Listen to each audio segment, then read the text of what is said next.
To Miss Aka Alisgo, ma'am, don't tell this committee, all the members of this committee what to do. Kasi po, di pa ako dumating sa iyo, pero lahat mamaya, lahat pati kaso mo, and akala mo hindi kita ipapakontempt? Papakontempt kita dito. Chair, ginagawa kaming tanga ni acting mayor dito eh. Hindi po, sir. Hindi po. Ha? Hindi po. Oo. Hindi po ako high school graduate. Matalino ito eh. Oo. Huwag kayong magsabi ng daw. Nakakasiguro kayo, di ba? Hindi po ba? Hindi po ba? Ganito po yun, Mr. Chair. Ah, Sinabi po ni Rene Rivera, si Councilor Rene Rivera, gusto ko pong sabihin, Mr. Chair, na gusto kong malaman kung sino nag-isinungaling sa inyo. Sapagkat ang sabi po ni Congressman Paduano, we can cite any of you in contempt. Gusto kong sabihin po ninyo, bilang kapwa Pilipino at bilang kapwa public official, ang totoo, dito po, under oath po kayo. Ikaw ang nag-endorse. Ang simple na ng tanong ko eh. Tagalog pa nga eh. Di ba?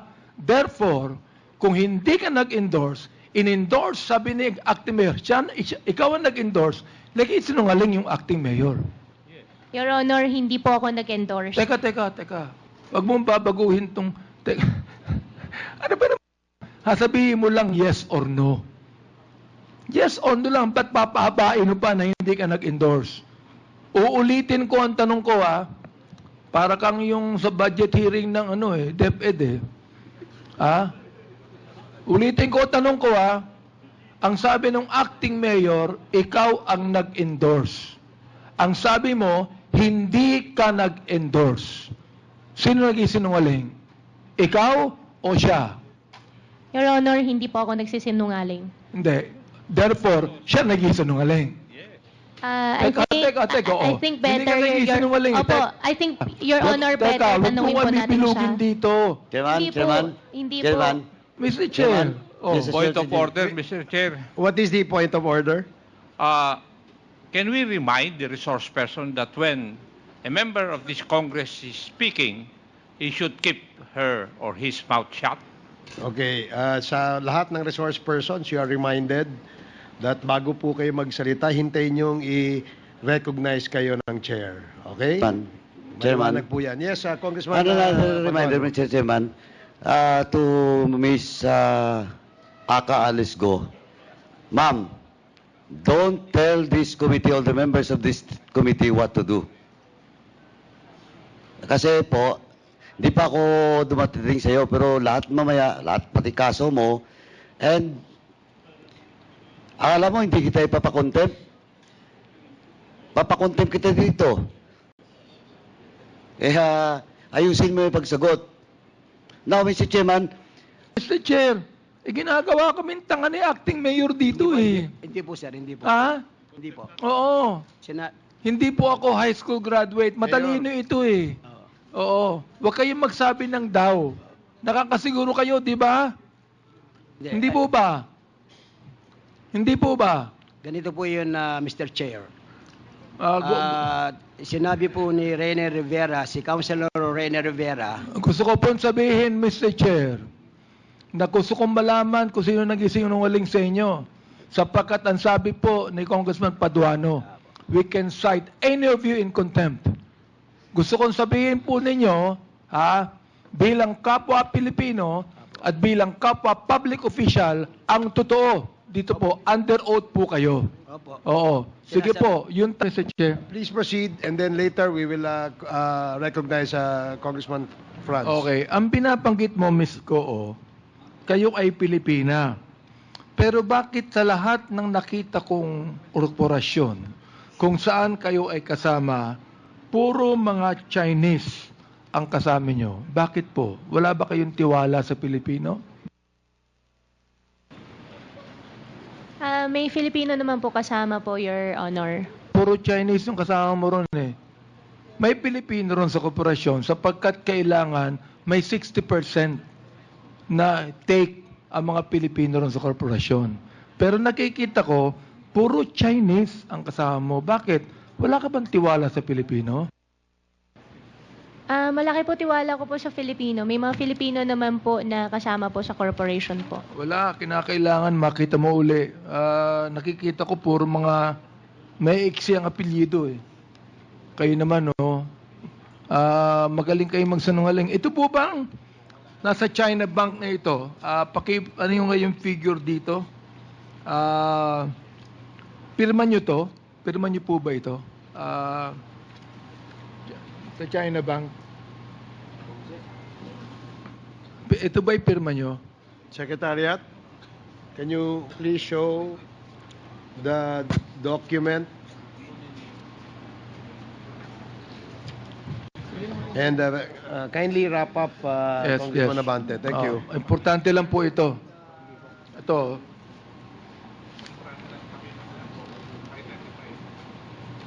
Paki-identify lang ko kung pirma nyo.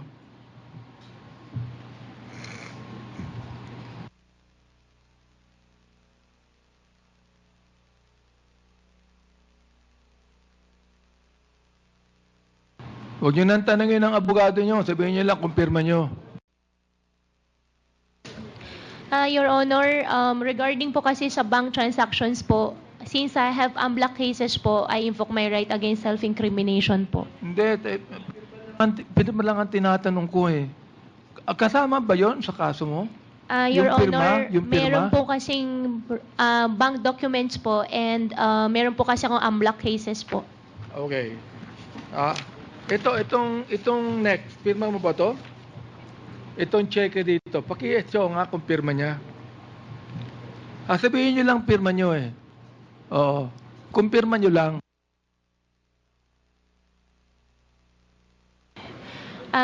Mr. Chair, I'm so sorry po. Since related po sa Baofu po, I invoke my right against self-incrimination po. Okay. Sorry po talaga. Meron ba kayong biniling property sa Alphaland, Baguio?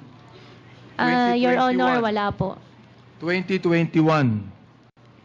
Hindi po natuloy. Hindi natuloy. Pinangalan nyo sa isang nagngangalang Ann Jaime.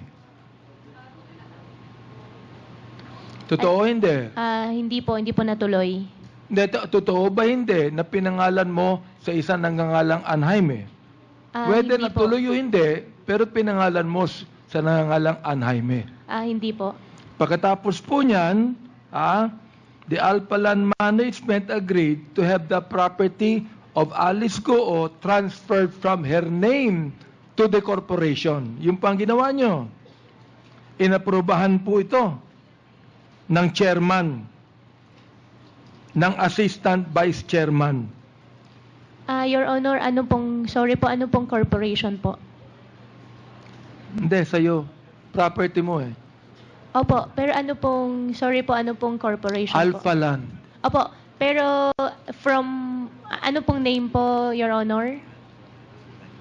Alphaland po, hindi po natuloy Bago ko po. magbigay yung pangalan, sabihin mo muna sa akin kung may property ka doon. Hindi po natuloy po yung property po, Your Pero Honor. nagbayad ka ng down payment. Opo, may down payment po ako binayaran, hindi lang po natuloy. At cheque ang binayad mo. Opo. Okay. Meron akong copy ng cheque dito. Pakitingin nga kung hindi pirma mo. Ito ang pirma mo. Kasi kung iyong ani namin na ito'y binayaran mo ng 23,800,000 pesos, yun po yung cheque nyo. Totoo ba hindi? Your Honor, about po sa bank transactions po, and Hindi nakasama sa case mo to eh. Opo, pero may AMLAC case po kasi final po Hindi sa akin. kasama sa case mo ito. Opo, pero Isasama natin pagkatapos. Opo, pero lahat po kasi Teka ng muna. bank transactions po sinama po nila. Hindi pa kasama ito. Ngayon lang to, hindi pa kasama ito. Kaya hindi po pwedeng sabihing right to self-incrimination. Your Honor, Kahit tanungin mo sa abogado mo, hindi pa kasama sa kaso mo to eh. Your Honor, lahat po ng banks ko po. Nagbayad ka ba ng down payment sa Alphaland na ang pangalan Alphaland Baguio Mountain Log Homer Incorporated na 23,800,000 pesos, 800,000. Your Honor, lahat po kasi ng personal banks ko po ay may kaso po ako ng AMLAC Hindi pa po. nga kasama ito sa AMLAC. Kasama po lahat. Isasama pa lang natin. Oo. Eto, pakita niyo nga yung pirma. Hindi pa kasama ito eh. Kaya pwede mo akong sagutin dito. Ikaw naman, no?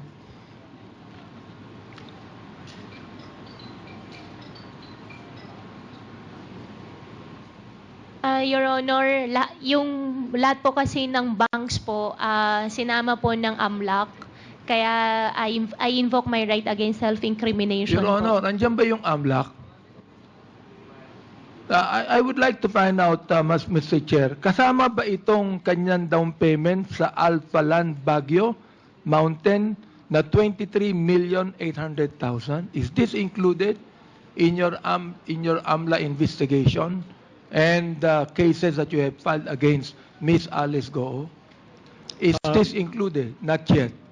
Magandang hapon po, Your Honor. Yes. With respect to the bank accounts, we have filed a money laundering complaint, Your Honor. And the bank accounts mentioned therein, I can disclose the same. But I am not sure which bank Your Honor is referring to. Can I show you? Can I show you the? Can I show you the check? And please, please tell me if this included in your AMLA investigation and included in the case against Miss Alice Goo.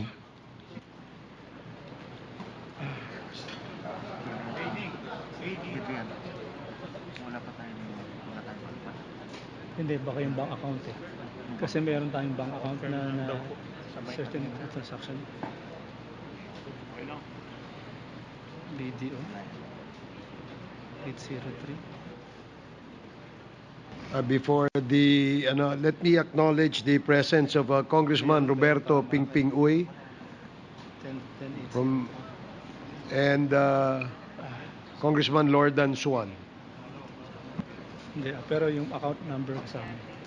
Sir. Mr. Chairman. Sir, if I may. That check refers to BDO account number 57-4801-8003, Your Honor.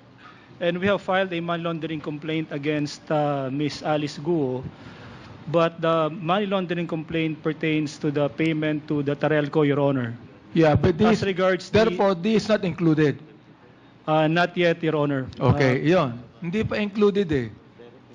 Kaya hindi pa to kasama sa kaso.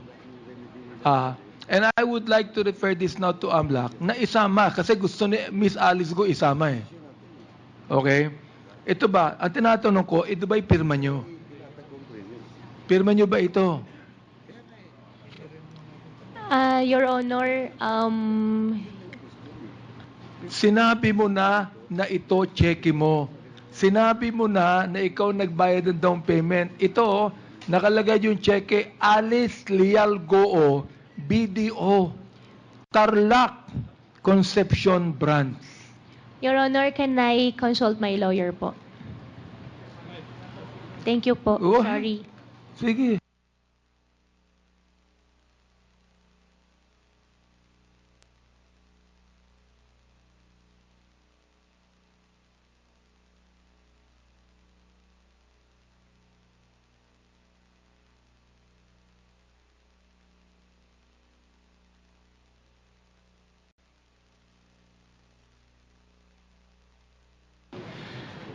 Your Honor, please allow me to explain.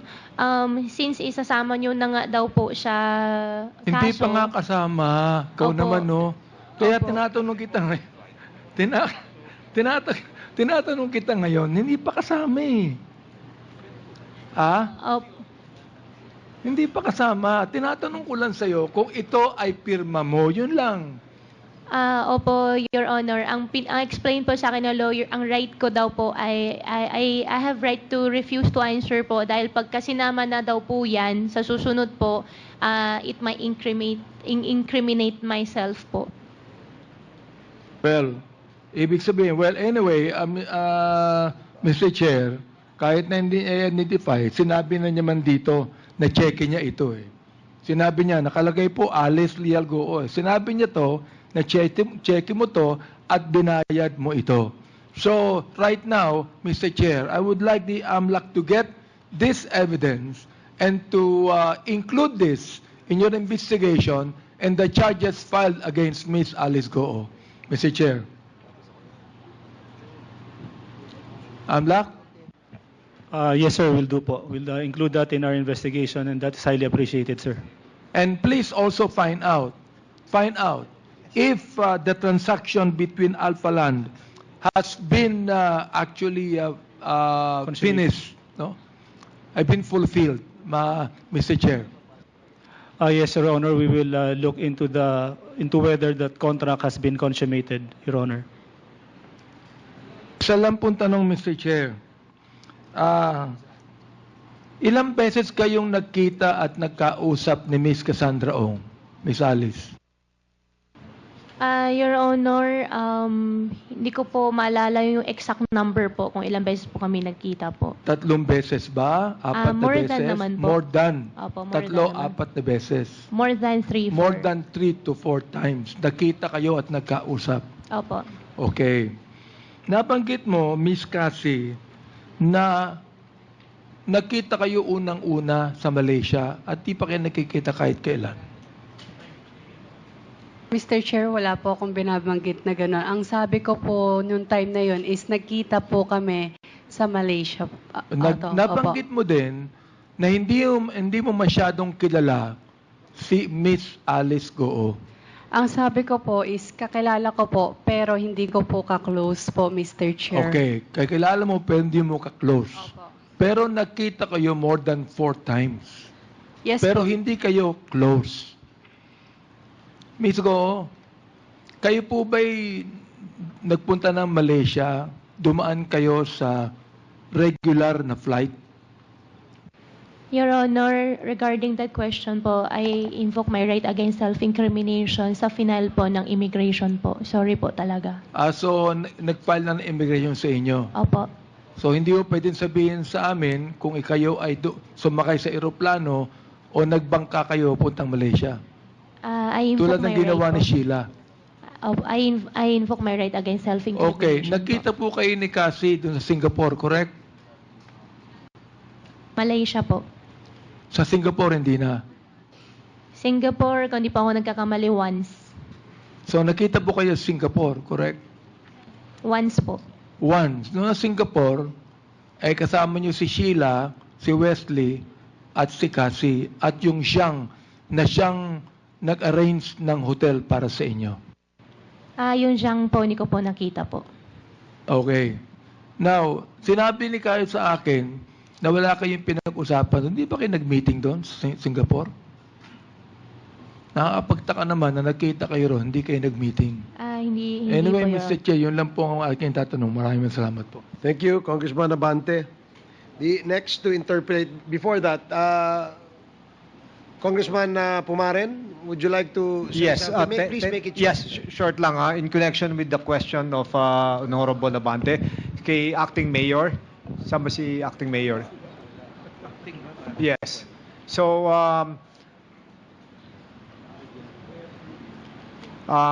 kanina po tinanong po kay ni Congressman Abante kung na-meet niyo po yung applicant, yung may-ari po nung Pogo. Ang sabi niyo po, hindi niyo po kilala. Tama po ba? Nung time ng Vice Mayor kayo, sino ba ang pumipirma ng resolution pag pinasa? Lahat po ng mga councilor po, Hindi po, yung final signatory. ako po ang attested. Kayo po, di ba? Attested po. So kung kayo po ang pumipirma, sisiguraduhin niyo po na kilala niyo dapat lahat ng mga aplikante. Tama po ba? By the way, bago niyo po sagutin, galing po ako ng LGU. Apo. So alam ko po lahat ng mga dapat gawin. So, ang tanong ko po ulit, hindi niyo pa rin kilala yung POG operator? Hindi man lang niyo inimbita sa isang session o isang committee hearing? Ang pagkaalam ko po, ang legal matter po at saka yung chairman ng Games Amusement po. Hindi po. Sila po ang Acting Mayor, kahit sila po ang nagpaano, isasubmit sa opisina po nyo, kayo po nagpipreside eh.